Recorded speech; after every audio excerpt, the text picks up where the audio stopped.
বিরতির পর স্বাগত। প্রত্যেক বছরের ন্যায় এবছরও আগরতলা প্রেস ক্লাবের বার্ষিক ক্রীড়া প্রতিযোগিতা অনুষ্ঠিত হচ্ছে। Khudiram Basu English medium school মাঠেই হবে এই আসর। মোট 12টি ইভেন্টে হবে সেই আসরটি। গতকালকেও সাংবাদিক সম্মেলন করে আগরতলা প্রেস ক্লাবের পক্ষ থেকে গোটা বিষয়টি তুলে ধরা হয়েছিল, কিন্তু কোন 12টি ইভেন্টে হবে সেই আসর আগরতলা প্রেস ক্লাবের উদ্যোগে, সেই বিষয়টা নিয়েই এবার বিস্তারিত জানবো। টেলিফোন লাইনে রয়েছে ক্রীড়া সাংবাদিক Biplab Chandra. Biplab da, Kshudiram Basu English medium school মাঠে বসতে চলেছে সেই আসর আগামী রবিবার। মূলত কোন 12টি ইভেন্টে হতে যাচ্ছে সেই আসরটি? দেখুন, এটা যে আগরতলা প্রেস ক্লাবের 40 বছর, আগরতলা প্রেস ক্লাবের 40 বছর পূর্তি উপলক্ষে যে 1 বছর ব্যাপী যে অনুষ্ঠান, সেই অনুষ্ঠানের প্রায় অনেকটাই কিন্তু প্রায় অন্তিম লগ্নে, এবং এই অন্তিম লগ্নে বিভিন্ন খেলাধুলার আসর অনুষ্ঠিত হয়েছিল। এবং সাংবাদিকদের মধ্যে যে সমস্ত Chinese checker, ludo, carrom, table tennis, badminton এবং ক্রিকেট অনুষ্ঠিত হয়ে গেছে, কিন্তু অনুষ্ঠিত হয়েছে। এবং তারপর কিন্তু আগামী রোববার একটা টুর্নামেন্ট হবে। সেই অনুষ্ঠান হলো, সেখানে থাকবে যারা সাংবাদিক রয়েছে তাদের পরিবার এবং তাদের পরিবারের সদস্যদের নিয়ে বিভিন্ন প্রতিযোগিতা।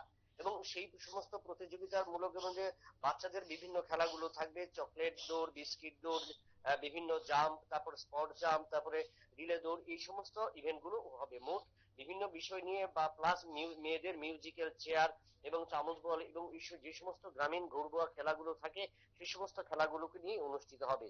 সকাল 9টা থেকে ক্ষুদিরাম বসু ইংলিশ মিডিয়াম স্কুলের সেই মাঠে কিন্তু হবে সেই আসর।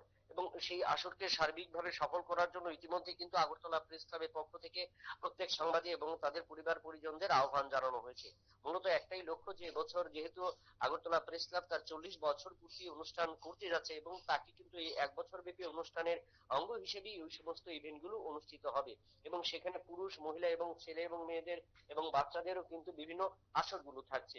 এই নিয়ে কিন্তু পরিকল্পনা, এবং তাতে প্রেস ক্লাব আশা প্রকাশ করছে যে সমস্ত ইভেন্ট গুলো অনুষ্ঠিত হয়েছে, তার পাশাপাশি এই পারিবারিক সদস্যদের নিয়ে যে অনুষ্ঠান বা যে ক্রীড়া প্রতিযোগিতা, এই ক্রীড়া প্রতিযোগিতাও কিন্তু অনেকটাই প্রত্যাশা অনুযায়ী হবে, এবং সেটা কিন্তু তারা মনে করছে। একদমই।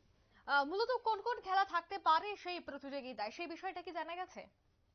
যে দেখো, সেক্ষেত্রে বাচ্চাদের যে সমস্ত খেলাগুলো আমরা দেখে থাকি, চকলেট দৌড়, বিস্কিট দৌড়, বস্তা দৌড়, এবং সেক্ষেত্রে পিং পং এবং থ্রো দা স্টাম্প থাকবে, এবং মেয়েদের মিউজিক্যাল চেয়ার থাকবে, হিট দ্য উইকেট, টিপ পরানো, এই সমস্ত এইগুলো, যে সমস্ত ইভেন্ট গুলো আমরা সচরাচর ধরো গ্রাম বাংলা বা বিভিন্ন গ্রামীণ পরিবেশে দেখে দেখে থাকি, বা বিভিন্ন অনুষ্ঠানে, ধরো দুর্গাপূজার অনুষ্ঠানে বিভিন্ন ক্লাব বা পরিচালন সংঘ বা সমিতিগুলো যেভাবে অনুষ্ঠান করে, সেই সমস্ত অনুষ্ঠানগুলিতে যে সমস্ত খেলাধুলো সচরাচর হয়ে থাকে বা শিশু মেলাতে অনুষ্ঠিত হয়ে থাকে, সে সমস্ত আসরগুলি কিন্তু অনুষ্ঠিত হবে, কারণ সেখানে পরিবারের সদস্য এবং পরিবারের ছেলেমেয়েরাই কিন্তু অংশগ্রহণ করবে। একদমই। ধন্যবাদ বিপ্লব দা। আগরতলা প্রেস ক্লাব আয়োজিত বার্ষিক ক্রীড়া প্রতিযোগিতা অনুষ্ঠিত হচ্ছে রবিবার। বিভিন্ন ইভেন্টে খেলার প্রতিযোগিতার আয়োজন করা হয়েছে। তার জন্য ইতিমধ্যেই আগরতলা প্রেস ক্লাবের পক্ষ থেকেও একটি প্রেস বিজ্ঞপ্তি বেরিয়ে গেছে। নিয়ে নিচ্ছি ছোট্ট একটি বিজ্ঞাপন বিরতি, সঙ্গে থাকুন।